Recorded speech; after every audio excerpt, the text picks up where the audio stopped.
வணக்கம் நண்பர்களே.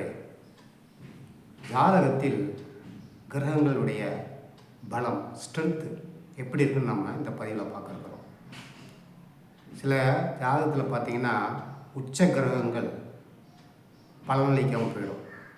சில நேரத்தில் நீச கிரகங்கள் பலனை கொடுத்துரும். இதுக்கு என்ன காரணம்னா அந்த ஜாதகத்தில் கிரகத்தினுடைய பலம் எப்படி இருக்குது அப்படிங்கிறத நம்ம தெரிஞ்சுக்கணும். அதற்கான ஒரு அடிப்படை ஒரு விதி இருக்குது. அதை நான் இப்போ சொல்கிறேன். நீங்கள் உங்களுடைய ஜாதகத்திலேயோ உங்களுடைய உறவினர் ஜாதகத்திலேயோ பொருத்தி பாருங்கள். அந்த அனுபவத்தை நீங்கள் எனக்கு கமெண்டில் நீங்கள் சொல்லலாம். இப்போது முதல்ல நம்ம இந்த போர்டில் நான் எல்லா விவரங்களையும் எழுதியிருக்கேன். நான் அதை விளக்கம் கொடுக்குறேன். நீங்கள் அதை கவனிச்சிட்டே வாங்க. முதல் அந்த ஒரு கிரகம் பலவீனம் அடையலை அப்படின்னாவே பலம் ஆயிடுச்சுன்னு அர்த்தம் இல்லையா?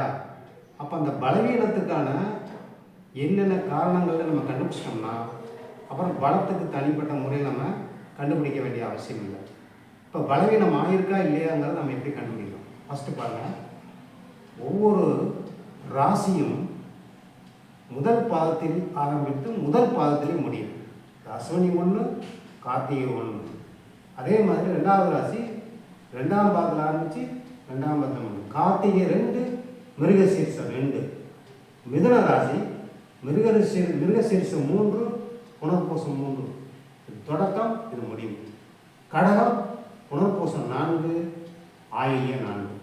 இது மேசம் தொடங்கி கடகம் வரைக்கும். இதே போல தான் சிம்மம் தொடங்கி விருச்சம் வரைக்கும். அதாவது மகம் 1, உத்தரம் 1. அதே போல் கன்னி உத்தரம் 2 தொடங்கி சித்திரை 2 முடிகிறது. அதேமாதிரி விசாகம் 3, சித்திரை 3, விசாகம் 4, கேட்டை 4. அடுத்து பாருங்கள், இங்கேருந்து இந்த நாள் தனுசு முதல் மீனம் வரை. உத்திராடம் 1, மூலம் 1 தொடக்கம், உத்திராடம் 1 முடிவு. மூலம் 1, உத்திராடம் 1. அப்புறம் உத்திராடம் 2, அவிட்டம் 2 முடிவு. அப்புறம் கும்பம் அவிட்டம் 3 தொடங்கி புரட்டாதி 3 முடியுது. மீனம் புரட்டாதி 4 தொடங்கி ரேவதி 4 முடிகிறது. இதில் இந்த முதல் சொல்லியிருக்கோம் பார்த்தீங்களா, அஸ்வினி 1. அதனால இந்த ஃபஸ்ட்டு இதில் வரக்கூடிய பாதங்களில் எந்த கிரகம் உட்கார்ந்தாலும் அது பலத்தை இழந்துவிடும். அதுக்கு பேர் இன்ஃபான்சி அப்படின்னு சொல்கிறது. குழந்தை பருவம், குழந்தை பக்குவம். 1ஆம் பாதத்தில் மட்டும் இல்லைங்க, 5 டிகிரிக்குள்ள 5 டிகிரிக்கு குறைவாக எந்த கிரகமும் எந்த ராசியிலும் இருந்தாலும் அதுக்கு பலம், அதாவது பலம் ஸ்ட்ரென்த் இல்லை. அதான் இன்ஃபான்சி. 0 டிகிரிலேருந்து 4 டிகிரி 59 மினிட் வரைக்கும் இருக்கிற ஒரு கிரகம் எந்த ராசியில் வேணால் எடுத்துக்கலாம் நீங்கள். அது ஜென்ரலாக நம்ம சொல்கிறதுன்னா முதல் பாதத்தில் எந்த ராசியாவது முதல் பாதத்தில் உட்காந்துட்டாவே அந்த கிரகத்துக்கு பலம் இல்லைன்னு எடுத்துக்கலாம். ஏன்னா ஒரு பாதம் என்பது என்ன? ஒரு பாதம் என்பது 3 டிகிரி 20 மினிட். அதனால கண்டிப்பாக, ஏன்னா நமக்கு 5 டிகிரி குறைவானவே இந்த பக்கம் வந்துடும். அதான் இன்ஃபான்சி ஸ்டேஜ். ஒரு குழந்தைனால என்ன செய்ய முடியும்? அதுக்கு தேவையில்லை, நம்ம தான் செய்ய முடியும். அது நமக்கு உதவாது. அப்போது குழந்தை பக்குவத்தில் உள்ள ஒரு கிரகம் நமக்கு உதவாது, நமக்கு பலனளிக்காது என்பதுதான் இந்த. அதே போல் முடிகிறதுலையும் முடிகிற பாதத்தில் உட்கார்ந்தாலும் அப்படிதான். அதுக்கு பேர் ஓல்டு ஏஜ், முதுமை. 26 டிகிரிக்கு மேலே 30 டிகிரி வரைக்கும் உள்ள அமர்ந்திருக்கிற கிரகங்கள் பலம் இழக்கும். 27 இன்னும் குறையும், 28 இன்னும் குறையும், 29 இன்னும் குறையும், 29.30 வரும்போது இன்னும் ரொம்ப ரொம்ப குறைஞ்சிடும். அப்போ பலம் இழந்துகிட்டே போகும். சரிங்களா? அப்போ கார்த்திகை 1 இருந்தாலும் சரி, மிருகசீரிஷம் 2, புனர்பூசம் 3, ஆயில்யம் 4, இந்த கடைசி பாதத்தில் எந்த கிரகம் வந்தாலும் உடனே சொல்லலாம் அதுக்கு பலம் இல்லை, அதுக்கு ஸ்ட்ரென்த்து கிடையாது. அப்போது அதனுடைய புத்தி காலத்தில், தசா காலத்தில் அந்த பலனை நம்ம எதிர்பார்க்க முடியாது, அதுக்கு பலம் இல்லாமல் போயிடும். ஸோ இந்த ரெண்டையும் பார்த்துட்டோம். இன்ஃபான்சி, ஓல்டு ஏஜ் ஞாபகம் வச்சுக்கோங்க. உங்களுடைய ஜாதகத்தை பொருத்தி பாருங்க. சரி, இந்த 2 வகையில் ஒரு கிரகம் பலம் இழந்துடுது. அடுத்து பாருங்கள், கம்பஸ்ட், அஸ்தமனம். அதாவது இந்த சூரியன் இருக்கு இல்லையா, இந்த சூரியனுக்கு முன்னாடியோ பின்னாடியோ உங்கள் சூரியன் இங்கே இருக்குன்னு வச்சுக்கோங்க, இங்கிட்டோ அல்லது இந்த ராசிலையோ அல்லது இந்த ராசிலையோ இதற்குள் சுக்கிரன் 10 டிகிரிக்குள் இங்கிட்டு இருந்தாலும் சரி அங்கே இருந்தாலும் சரி அது என்ன ஆகிடும்னா அஸ்தமனம் ஆகிடும். அதாவது அதனுடைய பவரை இழந்துடும். அதனுடைய ஏன்னா எல்லா கிரகங்களும் சூரியன் அந்த ஒளி வாங்கி தான் நமக்கு பூமிக்கு அனுப்புது.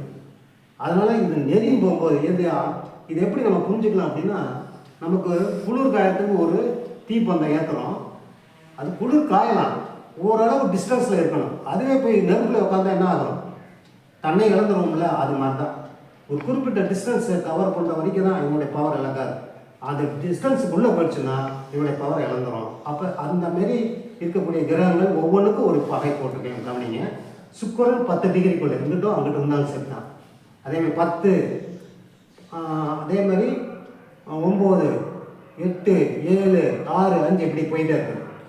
இதே மாதிரி குரு 11 டிகிரியில் இருந்தால் அப்படி தான் அங்கிட்டு தான் வச்சுங்க. 11, 10, 9, 8, 7 இப்படி குறைஞ்சி குறைய அது பவர் இழந்துகிட்டே போயிடும். சந்திரன் 12, 11 இப்படியே அங்கிட்டு இருந்தாலும் அப்படி தான். புதன் 14 டிகிரி, சனி 15 டிகிரியில் அஸ்தமனம் ஆகிடும், செவ்வாய் 17 டிகிரியில் அஸ்தமனம் ஆகிடும். ஸோ இந்தமாரி அஸ்தமனம் ஆகும்போதும் இந்த கிரகங்கள் தன்னுடைய பலத்தை இழந்து விடுகிறது. இன்னும் ஒரு பொதுவான ஒன்று என்னென்னா, சூரியனுக்கு 72 டிகிரியில் இங்கிட்டோ அங்கிட்டோ சந்திரனுக்கு அதாவது 72, 70, 71, 70 இப்படி அங்கிட்டு பார்த்தாலும் சரி தான். 72, 71, 70, 69 இப்படியே வரும்.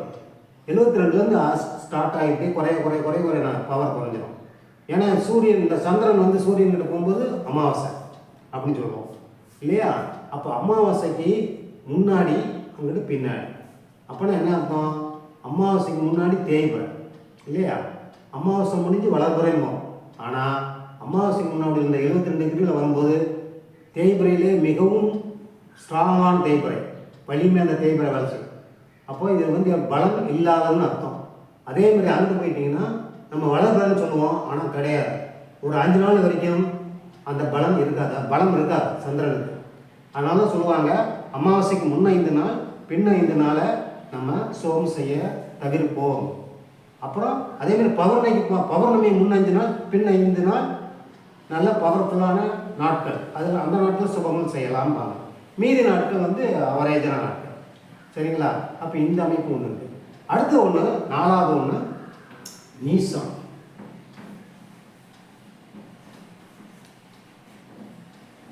ஒரு கிரகம் இந்த ராசியில் நீசம் அடைஞ்சிருக்கு, அதே நேரத்தில் அது அம்சத்தில் உச்சமாயிட்டா பலமாயிடும். ஆனால் ஒரு கிரகம் இங்கே உச்சமாயிருக்கு, அம்சத்தில் நீசமாயிடுச்சுன்னா அந்த தசா காலம் புத்தி காலத்தில் அதுக்கு பலன் கிடைக்காது. அதனால் அந்த இதையும் பார்த்துக்கணும். அப்போ இந்த 4 பாயிண்ட் ஞாபகம் வச்சுக்கோங்க. இது மெயினாக நம்ம பார்த்தோம்னா நம்ம ஜாதகத்தில் அந்த தசை என்ன புத்தி ஓடுது, இன்னைக்கு என்ன புத்தி இன்னைக்கு நடக்குதோ அந்த கிரகம் எந்த இதில் இருக்குது, அதாவது இதில் இந்த ஸ்டேஜில் இருக்கா, இதில் இருக்கா, இல்லை இதில் இருக்கா, அல்லது நீசமாக இருக்கா இல்லையான்னு பார்க்கணும். இது வந்து நான் சொன்னது பலவீனத்துக்கு மட்டும், வீக்னஸ் அதுக்கு மட்டும் நான் சொல்லியிருக்கேன். இப்போ பாதிக்கப்படுதுன்னு ஒன்று இருக்குது, நம்ம அதை அடுத்த பதிவில் பார்ப்போம். இந்த பலவீன கிரகங்கள் நம்ம வந்து எப்படி வந்து சரிப்படுத்த முடியும், அதுக்கான ரெமெடிஸ் இருக்கா அப்படிங்கிறத அடுத்த பதிவில் பார்ப்போம். ஆகவே நண்பர்கள் இதை நல்லா கவனிச்சிருப்பீங்கன்னு நினைக்கிறேன். கூடுமான வரைக்கும் எல்லாத்துக்கும் பகிர்ந்து இந்த வீடியோவை பகிருங்கள். சப்ஸ்கிரைப் பண்ணாதவங்க சப்ஸ்கிரைப் பண்ணுங்கள், லைக் பண்ணாதவங்க லைக் பண்ணுங்கள், கமெண்ட் ஏதாவது உங்களுக்கு கருத்துக்கள் இருந்தால் கமெண்ட் பண்ணுங்கள். நன்றி, வணக்கம்.